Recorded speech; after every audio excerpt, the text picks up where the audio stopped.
The first season of Alien Earth is over. There's a lot to unpack. Everybody seems to be a robot, and there's that weird eyeball thing.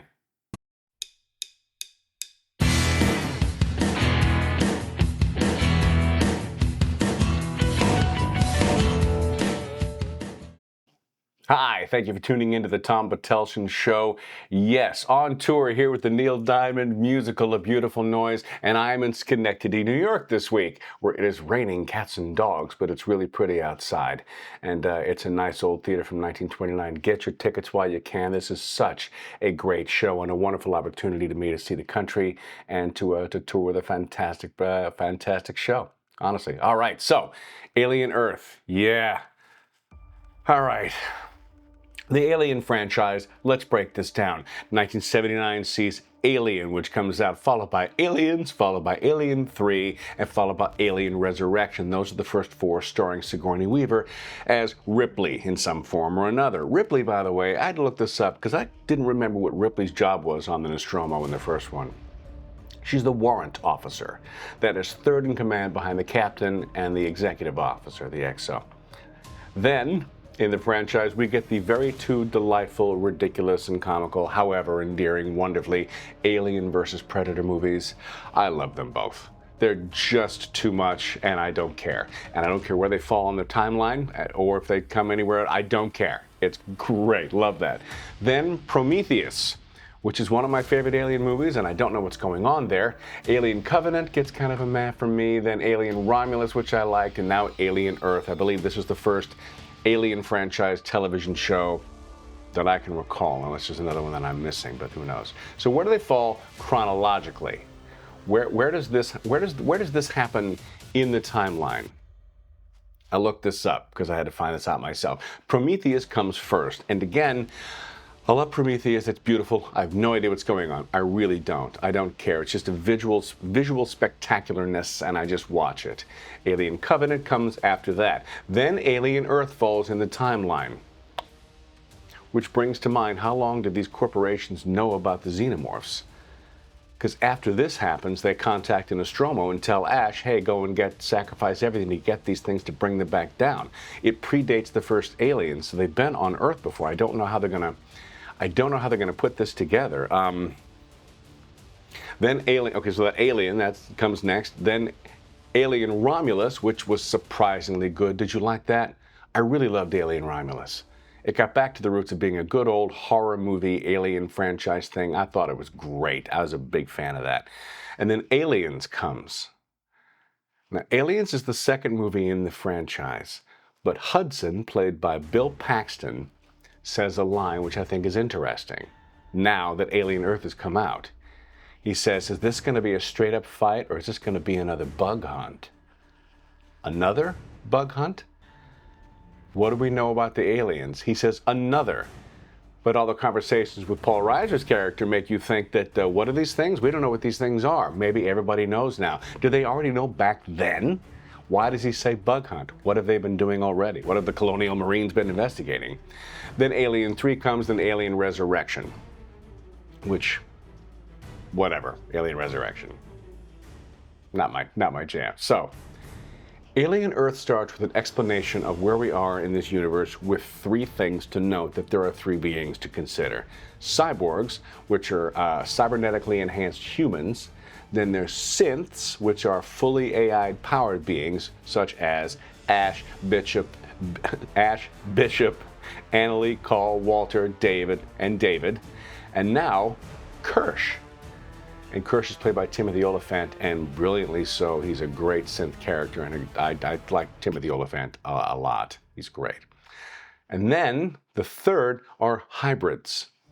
And hybrids are human consciousness put into an artificial body, like Peter Pan. They get to live forever. So the boy genius creates his lost boys who can live forever. So they are children's consciousness put into a body that will never die. And you're selling this as their corporation thing. You can live forever. Take your consciousness, put it in a body that'll never deteriorate. Live forever. That's the idea behind them. So there are 5 companies that now control the world in our Alien Earth universe. And they are Weyland-Yutani, which is the antagonist in every Alien movie, and I can't remember if they're connected with the Terminator franchise. I'm pretty sure they are. I'll post that. And they own the Nostromo. Weyland-Yutani owns Nostromo. That's Ripley's ship, the original Alieny. Alieny? It's early in the morning. The Nostromo, the ship, and Alien. Then there's Lynch, Dynamic, Threshold, and Prodigy. Prodigy is owned by the boy Genius, who is right up there with Joffrey as far as characters that I want to see have a horrible demise. Oh boy. I can't wait till he goes. I just can't wait till he goes, honestly and for true. So Weyland-Yutani has a ship called the Maginot. The Maginot. And the Maginot crash lands on Earth with a boatload of alien species that, once again, the same in every alien movie, they kidnap the species thinking that they can control them. They can't. They break out. They destroy the ship, all except for the cyborg Morrow, who's fantastic, by the way, in this Alien series. Morrow's great as an actor. So that crash lands on Earth with all their wonderful species. Now, Prodigy and the boy Genius, sends his Lost Boys and a crew to ransack the ship, stealing what they can, and they find all the alien species. So they steal them and bring them back to their home base. So now the cyborg has been ordered to go retrieve the beasties, and the Lost Boys are puppets in this entire thing, and then we're going to toss in the brother to one of them who will be a liability, mark my word. By the way, the ship's called the Maginot. I don't know if they're making a statement about this or not, but there was the Maginot Line in World War II, which the French put up, which is meant to stop the Nazis. And the Nazis went around it, meaning a perimeter that really wasn't doing anything. Maybe the ship was meant to say, well, we can protect the aliens, and they're not. Is that the joke they're making? Or is there any joke at all? I don't know what Maginot means in French. But I thought about that. I thought that would be interesting. So, what happens once they get them all back to Prodigy? It all hits the fan. It just hits the fan. You know, it's an alien movie. It all hits the fan. And there's so much to unpack here. There's so much.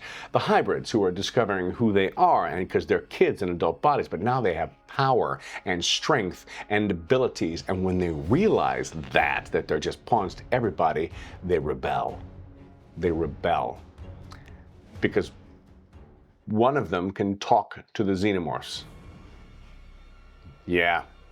When that started to happen, I was like, are they going in that direction?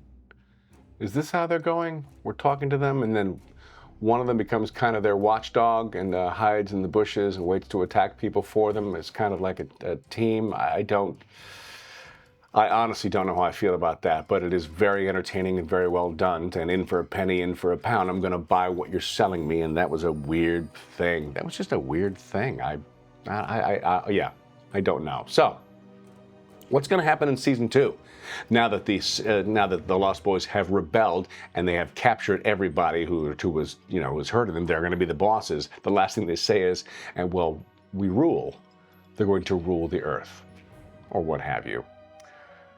Yeah, I mean, is Weyland-Yutani to get their beasties back? And if they don't get their beasties back, is that the reason they're sending the Nostromo out to where it is to bring back the beasties when Ash gets the message from Mother? I mean, okay, the review of this show. How it is shot, how it is filmed, the scenes, the sets, the props are perfect. They look exactly like the original Alien sets, right up to talking to Mother in Mother's room, the head boss computer. It looks great. It looks great. All the outfits look great. Yes, look of it is perfect. But it does bring up the problem with prequels. The problem with prequels is this. Fans. We are relentless when it comes to prequels, because if you show something that I can't figure out doesn't happen later on, and how they crisscross and how they explain things, it's just a battle all the way. It's the battle. Anytime you see a prequel, that's the issues you deal with, and the Alien franchise is going to be fraught with it. And Easter eggs and whatnot, and a bunch of different. It's just going to be a pain. But I'm letting it go, just like I let it go with Prometheus. I don't know what's going on. I don't care. I still enjoy the movie very much. It's just crazy weird, and I don't know what's happening. To enjoy the ride. The sound effects are the same. I just realized that. The sound effects are the same. The clicking of the buttons and the machine type and all, It's quite an homage to the original 1979 work. The casting is great. There's not a weak point in the cast. Particular nods to Oliphant, Sidney Chandler, and Babu Sise, who plays Morrow, who I think is stealing some of that show. Oh, he's just so intricate and fun. Really, really wonderful performance. I'm going to look forward to season 2. I don't know how they're going to wrap this up. I don't know how this is going to happen.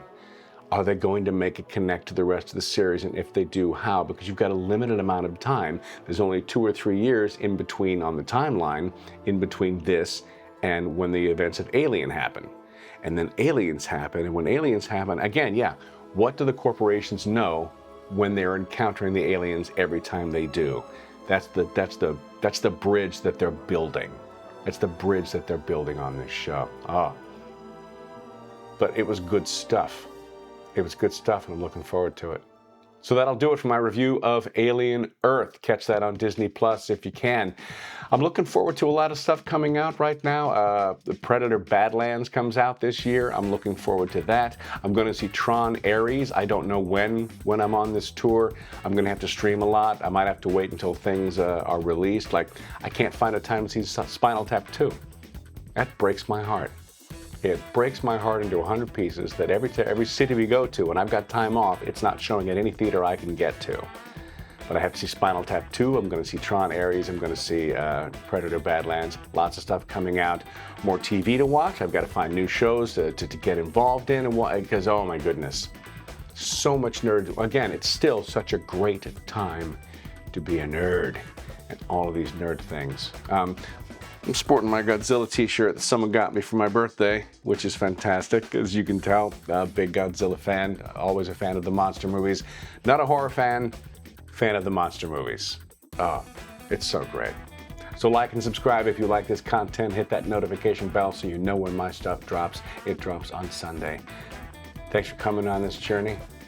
Catch a Beautiful Noise, the Neil Diamond musical in cities coming near you. Everyone's asking me, where's it coming? Hit the link. I'll post the link below. Just hit that link and you'll see what cities we're coming to and when we're coming. I will be with the show. Whether I'm performing or not is another case, because I'm the stand-in for 5 roles. So I don't know what I'm playing each night or whether I'm playing at all. It's all kind of, I find out when I find out. It's nerve-wracking and wonderful all at the same time. But thanks for coming with me on this journey, and I hope to see you soon.